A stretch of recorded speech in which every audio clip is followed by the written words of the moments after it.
Morning or afternoon, depending what time you're watching this. This is lesson 2 of your rice support lessons. This one is going to be about the muscular system, and again we're going to cover sort of bits about the joints and how movement occurs at the joints. But again, lesson 3 we'll go into a little bit more detail about the different types of movement at the joint and how they actually occur. But there's going to be bits of that in here as well, because again it sort of transcends across all 3 of the lessons. First slide, as always, just going to go through where you can sort of tick off the rice project stuff in terms of what this lesson will tick, sort of sign off on. So if we look at rice slide 1, how does the muscular system function? So we're going to look at what the muscular system is, how it's made up, and what it actually does. We are going to look at the 3 different types of muscle that are in the human body. Not as much detail of this in the slides, so you'll have to listen to me talk about those 3 areas, and I'll start off with those just to keep it fresh in your memory. We've got our rice slide 2 again. There's a question: what are the main functions of the muscular system? Again, that will be answered throughout this PowerPoint. Rice slide 3, similar to what I said in lesson 1, please still use the YouTube link and make sure that you watch it so you're getting some information from someone else other than just me. Rice slide 4, you're going to be able to label the different muscles, and that's where I'll move on to after I've talked about the 3 different types of muscle that are in the human body. So I'll move on to the slide and we'll go through the major types of different muscles that you need to know. Rice slide 7, you need to write a 200-word blog about the muscular system. There is more than enough information on the slide that's coming up next for you to be able to do a 200-word blog. And then in rice slide 8, linked to what we were discussing in lesson 1, you've got to write a letter to a physiotherapist regarding the information about what you know about the skeletal system, and obviously what you're going to pick up today about the muscular system and sort of how joints are movement and types of joints. And again, you'll be able to add more information to that when you get some information from lesson 3. As always, can you make sure that you've got a pen and some paper to make some notes? As with the last lesson, it will just be one PowerPoint slide, and I'll just be sort of navigating my way across that slide and tell you where I am at that moment in time. Again, feel free to listen to what I'm saying and follow me from point to point, or some of you might just want to make notes off the slide, and that's why I've tried to keep it on one slide so you can just focus on that area and make notes rather than moving at my pace where I might lose you throughout the presentation.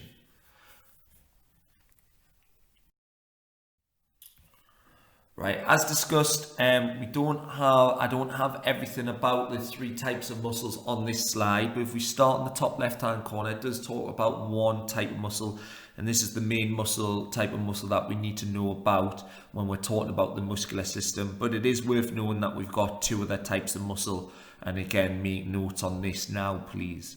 So the first one is our skeletal or voluntary muscles. These are muscles that connect to the skeleton via tendons, so a little bit of a sort of link back to last lesson, and allow the skeleton to move. We can voluntarily move them, okay? So if you want to move your arm now, you would use your bicep to contract and move that arm. So you are voluntarily, willingly moving that muscle. The second type of muscle is known as an involuntary muscle. And these are types of muscles that are in your intestines or in your stomach. So they just work without you really know about them. You know they're there, but they're just working, and you don't really have any sort of conscious control over them. So again, when your food's digesting, you're not telling it to digest as such. It's just involuntary doing it. The last type of muscle is cardiac muscle, and again, we should know that this is found in the heart.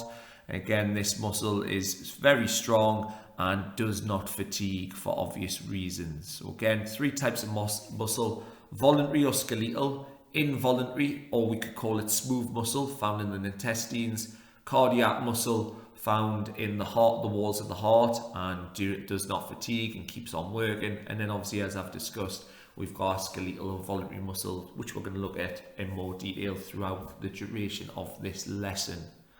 Next bit I'm going to move to first is, as we did with the skeletal system in lesson 1, we are going to move and have a look at the muscular system and be able to label the different muscles. Like last time, I'm going to start on the far right, work my way down the right hand side. I'm going to come up through the middle and back down the left hand side of the two diagrams. These are the major muscles that you need to be aware of in order to answer an exam question. As I stated in lesson 1, I'd be very surprised if you were given a blank diagram and you had to label all the major muscles of the body. What they generally do is split different areas of the body up, i.e. the joints, and you will have to label the muscles that are identified in that diagram, along with further information about what type of movements occur and what articulating bones are creating that movement, etc., etc. So if we start on the right hand side and we're looking at the posterior side of the body, and the main muscle at the top is known as your trapezius. Again, that is a big muscle that runs from sort of the back of the lower part of your neck, and it runs down, and it's sort of a triangle shape down the center of your shoulder blades. As we go further down, we'll look at something as the tricep. Again, it's the opposite of the bicep, so it's the back of that upper arm. And again, I can imagine you already know where the tricep is located. Your buttocks, or your butt, is actually got a fancy name called the gluteus maximus, or if you can call them glutes or gluteals. So again, as we go further down, I'll refer them as glutes or gluteals. And it's just when you're looking at one, you're looking at the gluteus maximus. Hamstrings are at the back of your thighs, and again, quite a well-known muscle just because of the range of injuries you can get with it. Football players, sprinters, rugby players generally pull hamstrings, and that's where it is. And it's actually split into 3 muscles, the hamstring. But again, you'll not need to know that in any more detail until you go to A level. Your calf is known as your gastrocnemius, so you need to know it as the gastrocnemius, so you can no longer know it as your calf, so make sure you know that. The lower part of your calf, so where that white bit is, where your Achilles is, or the top of your Achilles, is actually known as your soleus, so again, that's not labelled there, but it's worth knowing. Also, if we were to look at the anterior side of the body, the front side of the body, the muscle that runs down the side of your shin, so if you were to find the tibia and then find the muscle to the side of it, is known as your tibialis anterior. That's not labelled there, but that's the one that causes movement in your ankle, so it's worth knowing that. And obviously tibialis links to tibia, so tibialis anterior, because it's at the front. If we move up through the centre from the gastrocnemius, we've got muscles either side, sort of round our rib cage at the back, and they are known as the latimus dorsi. For the swimmers, if you've ever seen sort of a shot of a swimmer doing maybe breaststroke from the bottom of the pool upwards, and as they push their arms and extend them out, you'll see this muscle pop out the side of their back, and that is their latimus dorsi. And because of the breaststroke nature, that's the muscle that gets a lot of work, and that's why it's really prone and obvious when you see sort of our top Olympic swimmers. Your shoulder at the front and all around the back has the deltoid. So again, you'll notice that basketballers tend to have large deltoids just for the sheer volume of muscular endurance that they have to do to be able to do repetitive shots. And obviously they're going to be lifting weights to develop this muscle so it can sort of last longer and produce more power. If we skip across and go just across to the other side, we've got our pectorals, which are major chest muscles. And then if we move down, we've got our biceps, which again, I can imagine everyone will have heard of. Our abdominals is our 6-pack or our stomach muscles. Again, if you're super fit and strip down as much body fat as you can actually create an 8-pack, which is the lower abs, so generally known as a 6-pack, but you can create an 8-pack if you move further down and strip more body fat. Your quadriceps are your thigh muscles, so instead of knowing it as the thigh now, and you need to know them as quadriceps. You will not get marks in the exam for calling it a thigh or calf. Yeah, you're meant to know the correct anatomical names now. If I move back up to the left-hand side into the box where I started, where it says skeletal and voluntary muscles, if we move down to that second sentence where it says the roles of the muscle or the muscles is to contract or relax to cause movement at the joint. Muscles work as antagonistic pairs to move the joint. Antagonistic pairs are when two muscles work together to create movement. And we're just going to have a look at it in the most basic way in terms of a bicep curl in these two diagrams. So an agonist is one muscle that is under tension and it contracts and shortens. So if I was to do a bicep curl, the agonist muscle, the muscle that is under tension and contracting and shortening, is the bicep. So if you were to do a bicep curl now, for those of you that have actually got biceps, again, if you do it, the muscle gets shortened and it pops up, and that means that it's under stress and it's contracting and it's shortening. That's the agonist.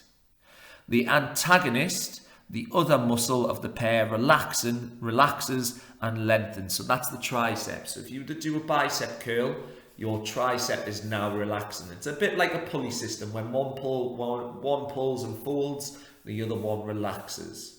If I was to then extend my arms, so that top diagram, then my actual tricep is now shortening and contracting to create that extended movement, and my bicep is the one that is relaxing. So if you did that a couple of times, so if we flex, so we make the bicep nice and big, the bicep is the agonist. If we extend, so put our arm out at the elbow, it means that the tricep is now the agonist and the bicep is the antagonist. So agonist is the one that's working, the antagonist is the one that gets a rest and is relaxing. If we have a look at the pictures of the different sporting people that are just in and around doing various different sporting motions, we'll be able to just have a look at that. So in the shot put, we've got, in terms of the preparation phase, have a look at his arm. We've got the bicep that's working, so the agonist, the one that's working, and the antagonist is the tricep that it's relaxing. If we, this moves me on to the fixator, so which is the deltoid, the shoulder muscles. So if you follow me from those diagrams up to the top right hand side, we'll just talk about the fixator muscle now. The fixator muscle is basically a muscle that stabilizes at the origin of the agonist. So for example, the bicep, its origin, where it sort of starts, is up in the deltoids, where it attaches to in the shoulder joint. It operates so that the agonist muscle can pull against the bone without it moving to achieve effective contraction. So that most fixator muscles surround the hip and shoulder bones. This is just to keep those joints in place. If we didn't have these fixator muscles, the bicep would then tear that joint apart. So when the bicep is working in the bicep curl, the deltoid is actually holding the joint in place. If we didn't have that deltoid joint or deltoid muscle around that joint would become wobbly and out of place because the bicep will be pulling on it more. If we move back to the shot put picture, so if the biceps are the muscles that are working, the agonist, and the antagonist is the triceps, the ones that are relaxing, the fixator muscle is the muscle fixing the muscles in the joint, so making sure that that movement takes place without any damage to the shoulder joint. On the release of the shot put, obviously he's now extending his arm out. The triceps are the muscles that are working, and the biceps are the muscles that are relaxing, and the fixator is still the deltoid because the tricep is linked to the deltoid as well. Its origin point is into the deltoid or the shoulder joint. So by origin, I mean, if we were to look at the picture, if you have a look at where the tricep is, if you move up from the tricep and it gets thinner and thinner on the red bit as it moves up to the shoulder, that's where it actually, its origin is, that's where it inserts, it attaches to the bone. If we didn't have that fixator muscle, then that tricep could pull off the bone.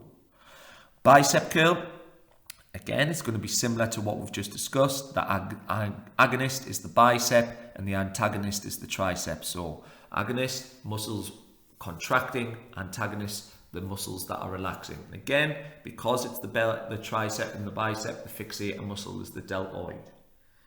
Now to just complicate it a little bit further, we're now going to look at sort of the other muscles down in the lower leg. So if you were to kick the ball, yeah, and you need to bring your foot back towards your glutes or your gluteals, then your hamstring is the agonist. So if you were to bend your leg now and you would feel that your hamstring is working, that's the agonist. So the muscle that's working. The antagonist is the quadriceps. So the quadriceps, the thigh muscle, is now relaxing. Because their origin point is at the hip joint, its fixator muscle is the gluteal or the gluteus maximus or the buttock on there. So if we move on to the extension, so as Ronaldo kicks that ball there and his leg extends at the knee, the quadriceps, so if you were to stick your leg out now, it's your quadricep that is working, your thigh, and your hamstring is now the loose and soft muscle that's relaxing. And the same again, the gluteal is the fixator muscle, the muscle that's stabilizing that movement at the joint. The next bits are just the different types of movement, and again, it's a bit of me talking through this, but again, it's just the types of movement that you could be asked about at the different major muscles that we've identified at the beginning of this lesson. So I'm not going to go back through the ones that we've already done. So if we look at the left hand side of the table at the top, we've already talked about the knee joint, which is just the kicking preparation, the kicking execution. So we've got quadriceps and hamstrings, we've got extension and flexion, we've got the quadriceps working or the hamstrings working depending if it's flexion extension. If we move down to the next bit, we've got the vertebral column, which is obviously our spine. So it's going to be the abdominals, and if we were flexing, so we're making the range at the angle of the joint smaller, so we're bending forwards to do a sit-up, the abdominals flex and the vertebral column and the hip joint in the upward phase of the sit-up. So that's the example. If we have the hip, we've got the muscle group is the gluteals, so our butt, and we've got extension, abduction and rotation available there. The gluteals extend the hip as the ballet dancer performs an aristech. Abduct the hip in the outward phase of the star jump. So extend means obviously extend. So if we were to push up away from our body at the hip, abduct, remember, is taking the leg away from the midline on the body. So doing a star jump, moving our legs away, and rotate the hip as the ballet dancer moves into the first position. So as we start to sort of rotate our leg. So if we were to twist our leg like a screwdriver, that's a rotating movement. Ankle, the gastrocnemius is the major muscle that will help with the movement. So if we were to point our leg down, that's known as something called plantar flexion. So we'll point our toes down, and the gastrocnemius is the one that helps with that. There is also an opposite to this, which isn't listed on this slide, which is known as dorsiflexion. And that's when you would bring your toes back towards your shin bone, and the muscle group that would be working would be the tibialis anterior, the muscle that's next to your shin. We've already talked about the joint of the elbow with biceps and triceps. So bicep would cause flexion and the tricep would cause extension. So the bicep flexes the elbow and the tricep extends the elbow. And again, there's some sporting examples in there. So there's a netball example in there, or you can use my shot put example, or you can change it to a bicep curl or a basketball shot if you like. The deltoids, okay, so they allow, so we're talking at the shoulder joint, there's quite a lot of movement in here. So let's start the first muscle group, the deltoids. This allows flexion, extension and abduction at the deltoids.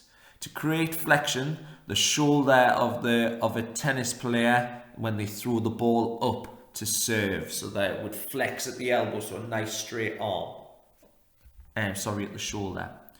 Extend the shoulder joint of the rounders players, they draw the arm back. So imagine if you had your arm and you push it behind you in a straight motion with your knuckles pointing towards the floor, that is known as extension at the shoulder. Abduction at the shoulder joint is the outward phase of the star jump. So if you just to bring your arm out, and if we think back to lesson 1, when we had that gymnast who was then holding onto the rings in the crucifix position, that's abduction at the shoulder joint. Flexion, remember, is if we were to put our arm nice and high above our head. So if we were to throw the ball as if we were going to serve, that would be flexion at the shoulder. The latimus dorsi, so that bit sort of what we talked about, that swimming muscle for breaststroke, is going to cause adduction. So the latimus dorsi abducts the shoulder joint in the inward phase of the star jump. So if we were to bring our arms back in from a star jump position, it's the latimus dorsi that causes that movement or makes that movement occur. Pectorals, so in our chest, we've got adduction in the horizontal plane, so don't worry about that at this moment in time. Arm moves across the chest. The best example of this one is probably a forehand stroke in tennis or badminton, where your arm comes across your body. So if you were to bring your arm across your body now, you would feel your pectoral of that right arm or left arm now contracting. The trapezius, abduction of the shoulder joint in the horizontal plane of the arm. So the trapezius horizontal abducts the shoulder to bring the arm back in the preparation phase of the discus. So again, I'm going to use my tennis example. So if I do that forearm shot and my arm comes across my body in a horizontal abduction, I'm going to then add it back, take it back by bringing it back to the start. As I bring that arm back across my body, that creates that abduction or horizontal abduction. So adding back into the midline of the body, so the forehand shot of tennis, abduction, bringing the arm back out of that motion to put it back by your side, it would be a horizontal. This one's quite hard, a little bit more complicated than the skeletal system, but again, there is enough information in there in order for you to help you complete your RICE project and go through the different areas that I covered in the very first slide. That is the end of lesson 2, the muscular system. Lesson 3 will be covering about types of movement, joints, covering bits of the exam questions and just tidying up any loose ends. For example, the Guardian newspaper links, kind of the things I want you to add in for those tasks as well. Bye.